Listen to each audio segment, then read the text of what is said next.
నమస్తే టీవీ4 తెలుగు న్యూస్ కి స్వాగతం. ఈరోజు దౌలతాబాద్ మండల కేంద్రంలో రైతు వేదికలో ఈరోజు ప్రొఫెసర్ జయశంకర్ వ్యవసాయ విశ్వవిద్యాలయం శాస్త్రవేత్తలు కార్యక్రమంలో ప్రధాన శాస్త్రవేత్త వ్యవసాయ పరిశోధన స్థానం ఎస్ శ్రీదేవి మాట్లాడుతూ రైతులకు పంటలు పండించడంలో ఉన్న సమస్యలను శాస్త్రవేత్తలు వారికి వివరించడం జరిగింది. వారి యొక్క మొక్కజొన్న, పత్తి, కూరగాయలు, వరి, వివిధ రకాల పంటలను గురించి రైతులకు ఏ విధంగా పండించాలో వారికి అవగాహన కల్పించడం, రైతుల కోసమే వ్యవసాయ శాస్త్రవేత్తలు రైతుల దగ్గరికి రావడం కోసమే మొక్కజొన్న పండించడంలో వీళ్ళు సమస్య ఉన్న రైతులకు తగు సూచనలు చేసి వీటిని తట్టుకునే రకాలను ఆమె వివరించడం జరిగింది. మొక్కజొన్న సాగు చేసే రైతులకు అవకాశాన్ని తప్పనిసరిగా వినియోగించుకోవాలని ఆమె సూచించారు.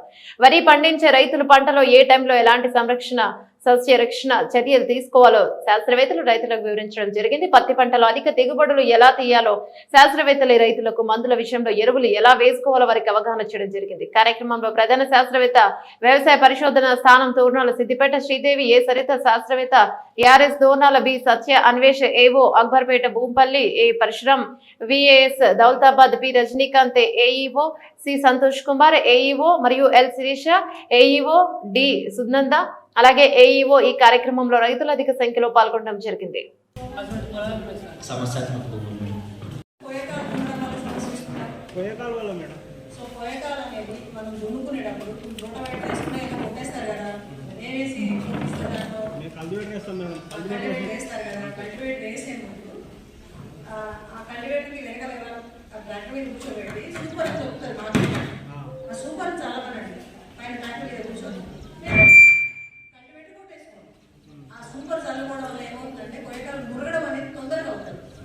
మీరు ఇప్పుడు ఎంతైతే సూపర్ చల్లుతారో అంత మీరు మెయిన్ పంట వేసుకునేటప్పుడు తగ్గించుకోవచ్చు.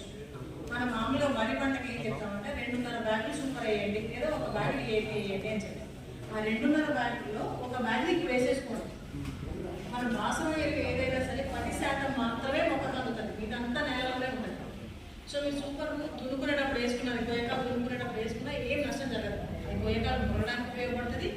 తర్వాత మీరు నాటు పెట్టుకునే వరికి కూడా మురగడం అనేది స్పీడప్ అవుతుంది, త్వరగా చదువుతుంది. అండ్ గోయకాలు దున్నుకునేదానికి నాటు పెట్టుకోవడానికి కనీసం 20 రోజుల గ్యాప్ ఉండాలి. 20 రోజుల ముందు మళ్ళీ వాళ్ళు నాటు వేసుకుంటే వాళ్ళే గోయకాలు దున్నేసుకోవాలి. దున్నుకుంటే నాటు చేతికి వచ్చేటప్పటికి 20 రోజులకి గోయకాలు కూడా మురిగిపోతుంది. సో మీకు మొక్క ఎర్రబడడం మేము కూడా దున్నే వేసుకుంటాం. మా రీసెర్చ్ చేసినట్టు ఏముంటుంది, మీ పొలాల్లానే ఉంటుంది. రీసెర్చ్ చేసిన ఆటోమేటిక్గా మురిగిపోతుంది. సూపర్ మీరు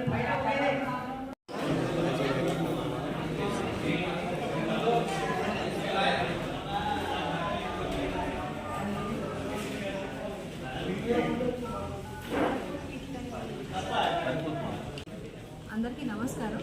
ఈరోజు మేము మా ప్రొఫెసర్ జయశంకర్ తెలంగాణ వ్యవసాయ విశ్వవిద్యాలయం తరఫున రైతు ముంగిట్లో శాస్త్రవేత్తలు అనే కార్యక్రమాన్ని ఈ దౌలతాబాద్ గ్రామంలో నిర్వహించడం కోసం మా తోర్నాల వ్యవసాయ పరిశోధన స్థానం నుండి, సిద్దిపేట జిల్లా తోర్నాల వ్యవసాయ పరిశోధన స్థానం నుండి వచ్చాము. మాతో పాటు వ్యవసాయ శాఖ సహాయ సహకారాలను అందిస్తోంది. సత్యాన్వేష్ గారు ఏఓ గారు, వారి బృందం ఏఈఓలు అందరూ జాయిన్ అయ్యారు. దాంతోపాటు వెటర్నరీ డాక్టర్ గారు పరశురాం గారు, ఈ బృందంలో అందరం కలిపి రైతులకి వివిధ అంశాల మీద అవగాహన కల్పించే ఈ కార్యక్రమాన్ని చేపట్టాము.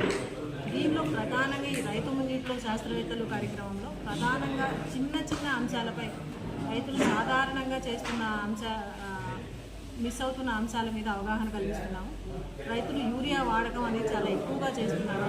కొద్దిపాటి యూరియాని కనుక తగ్గించుకుంటే ఒక పంట కాలంలో పంటకు జరిగే నష్టాన్ని తగ్గించుకోవచ్చు, యూరియా మీద ఖర్చును ఆదాయం చేసుకోవచ్చు. అలాగే అధికంగా పురుగు మందులు, ఎరువులు వాడడం వల్ల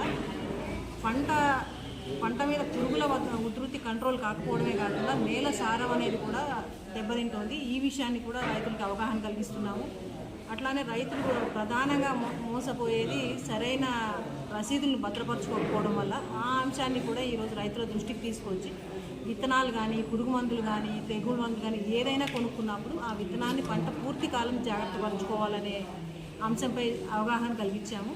అలాగే చెట్లను పెంచుకోవడం ద్వారా పర్యావరణాన్ని కాపాడుకోవడము, నీటిని సరైన మోతాదులో ఆదా చేసుకుంటూ వినియోగించుకోవడం వంటి వివిధ రకాల అంశాల మీద పంటలకి అవగాహన కల్పించాము. దీంతో పాటు పంట సీజన్ అనేది స్టార్ట్ అవుతోంది కాబట్టి ఖరీఫ్ అనేది దానికి అవసరమయ్యే విత్తనాల మీద ఏ రకాలు వాడుకోవాలి, ఏ రకాలకి ఏమేమి తెగులను తట్టుకునే పురుగుల్ని తట్టుకునే శక్తి ఉంటుంది, మా వ్యవసాయ పరిశోధన స్థానంలో అందుబాటులో ఉన్న విత్తనాల గురించి, అలాగే వివిధ రకాల పురుగులు తెగులను యాజమాన్యం చేసుకునే పద్ధతుల మీద కూడా ఈరోజు రైతులకి అవగాహన కల్పించడం జరిగింది.